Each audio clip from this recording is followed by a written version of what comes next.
पाकिस्तान से आज दो बड़ी खबरें आई हैं। पहली खबर है पाकिस्तान में चल रहे गृह युद्ध की और दूसरी पाकिस्तान और अफगानिस्तान के बीच चल रहे युद्ध की। पाकिस्तान के आर्मी चीफ असीम मुनीर देश के बाहर और अंदर दोनों मोर्चों पर इस समय युद्ध में फंसे हुए हैं। एक तरफ पाकिस्तान की कट्टरपंथी राजनीतिक पार्टी तहरीक लब्बैक पाकिस्तान यानी TLP है और दूसरी तरफ तालिबान पाकिस्तान के सैनिकों के सामने खड़ा है। तो एक तरफ है TLP और दूसरी तरफ है तालिबान, और ये दोनों ही पाकिस्तानी सेना से मदद लेकर पहले ताकतवर बने और फिर आज पाकिस्तान के ही सामने खड़े होकर पाकिस्तान को चुनौती दे रहे हैं। पाकिस्तान इन्हें अपनी रणनीतिक ताकत मानता था, पर अब ये पाकिस्तान के लिए ही बहुत बड़ा खतरा बन गए हैं। सबसे पहले आप देखिए कि पिछले 5 दिनों से कैसे पाकिस्तान की सड़कों पर एक गृह युद्ध जैसे हालात पैदा हो गए हैं और कैसे पाकिस्तान की सड़कों पर पाकिस्तान के अंदर एक गृह युद्ध चल रहा है। पाकिस्तान में गाजा शांति समझौते को समर्थन देने के खिलाफ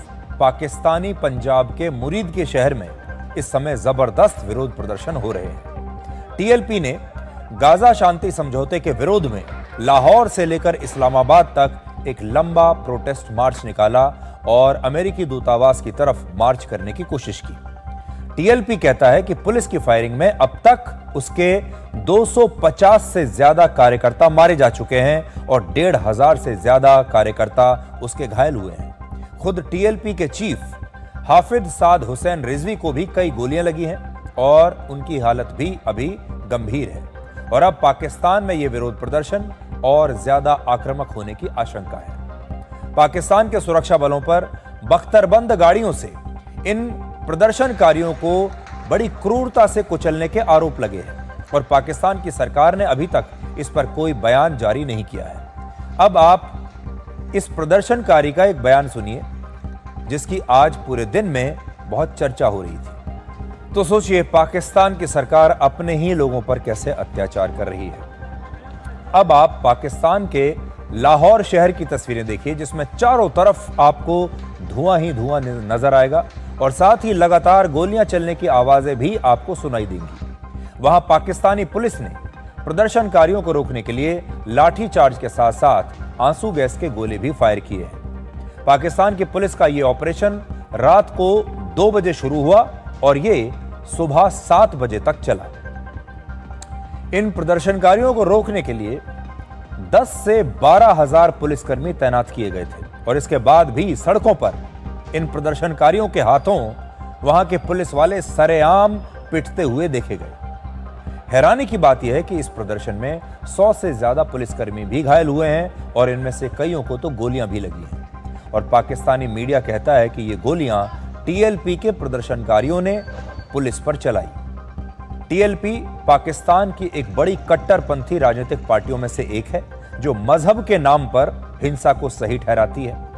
हजारों पुलिसकर्मियों के बावजूद पाकिस्तान की सरकार को डर था कि ये प्रदर्शनकारी इस्लामाबाद तक भी पहुंच सकते हैं और इसीलिए मुरीद के से लेकर इस्लामाबाद जाने वाले कई रास्तों के बीच गड्ढे खोद दिए गए और कई जगहों पर कंटेनर्स बीच में लगा दिए गए ताकि इन्हें रोका जा सके।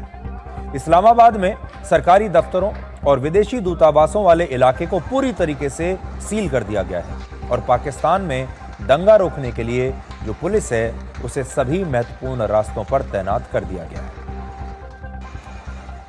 अब थोड़ा TLP के बारे में समझिए, ये TLP है क्या?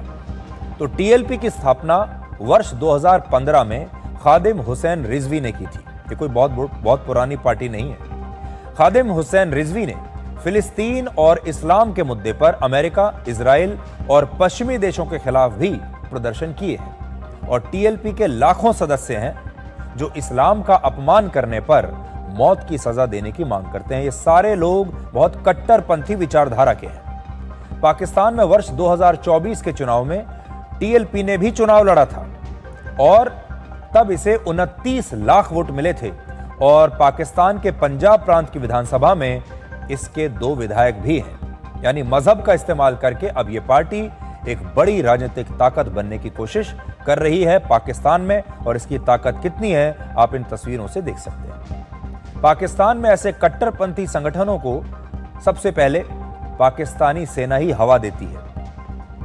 पाकिस्तानी सेना पहले इन्हें पाल पोस कर बड़ा करती है, इन्हें पैसा देती है, इन्हें हथियार देती है, ट्रेनिंग देती है, और यह सब इसलिए किया जाता है ताकि इनके विरोध प्रदर्शनों की मदद से पाकिस्तान की सिविलियन सरकार को कमजोर किया जा सके। आप ये कह सकते हैं कि ये पाकिस्तानी सेना के दूसरे हथियार हैं और पाकिस्तानी सेना अब तक इन्हें हथियार की तरह इस्तेमाल करती आई है। पाकिस्तानी सेना को जो भी लगता है कि उसके सामने खड़ा है, जो उसका प्रतिद्वंदी है, सिविलियन सरकार भी जिसमें हो सकती है, उन सबको दबाने के लिए इनका इस्तेमाल किया जाता है। यह भी संभव है कि इस समय पाकिस्तानी सेना की शह पर ही शहबाज शरीफ की सरकार को कमजोर करने के लिए यह आंदोलन शुरू किया गया हो। पाकिस्तान के बारे में आप कुछ नहीं कह सकते, हो सकता है यह भी सेना ने ही कराया हो, और इस समय हालात काबू से बाहर हो रहे हैं और अब हो सकता है कि पाकिस्तानी सेना बीच बचाव करके इस विरोध प्रदर्शन को रुकवाने का दिखावा भी करे। टीएलपी के इस प्रदर्शन पर सबसे कड़ा बयान तालिबान ने दिया है और तालिबान ने कहा है कि पाकिस्तानी सेना ने प्रदर्शनकारियों पर सीधे गोलियां चलाई और इस हिंसा से तालिबान बहुत दुखी है और तालिबान बहुत नाराज है। तो सोचिए, टीएलपी के समर्थन में तालिबान खुलकर आया है और तालिबान ने शायद पहली बार पाकिस्तानी सेना की आलोचना भी की है खुलकर। यह एक बिल्कुल साफ संकेत है कि अफगानिस्तान अब इस्लामाबाद के खिलाफ खुलकर बयान देता है, काबुल अब इस्लामाबाद के खिलाफ हो गया है और अफगानिस्तान अब पाकिस्तान के साथ नहीं है।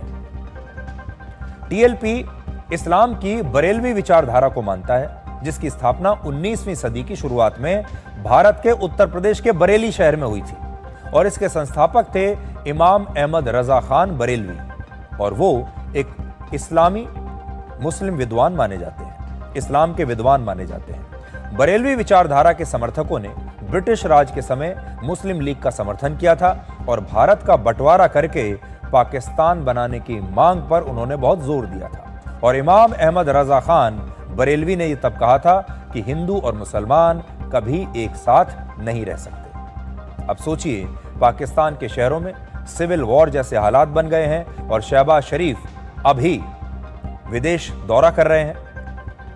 अभी वो इजिप्ट में है और वो इजिप्ट क्यों गए हैं? ताकि वो गाजा के शांति समझौते पर अपनी मोहर लगा सकें और उसका कुछ श्रेय वो भी ले सकें। यानी गाजा के शांति समझौते को अपना समर्थन देने के लिए वहां के प्रधानमंत्री, पाकिस्तान के प्रधानमंत्री इस समय इजिप्ट में है। दोनों तस्वीरें आप देखिए, अपने शहर में, अपने देश में क्या हो रहा है और पाकिस्तान के प्रधानमंत्री विदेश में जाकर क्या कर रहे हैं।